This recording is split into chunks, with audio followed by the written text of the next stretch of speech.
Play strap mga kamismo. Gagawa na naman tayo ng mga trouble.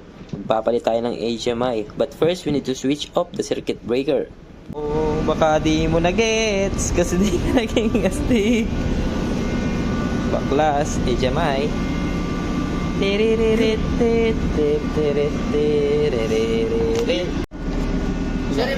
Palit naman ako ngayon mga kamismo ng aming HMI panel ng aming Alpha Loop. Ito yung mga rare na masira mga kamismo. Bali hindi na siya ma-press kaya hindi na makapag manual preload.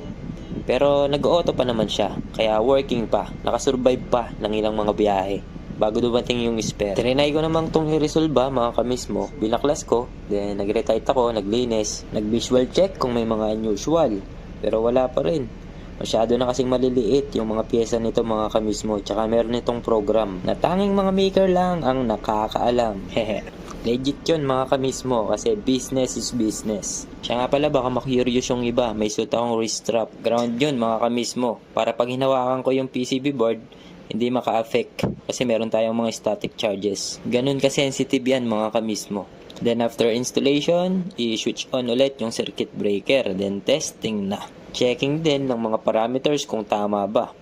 Nung chinek namin, okay naman. Parehas na parehas. At ayun lang mga kamismo, hindi ko na masyadong dinidetalye yung mga trouble. Dahil ang nais ko lang naman ay ma-familiar kayo. Yun lang, bye-bye!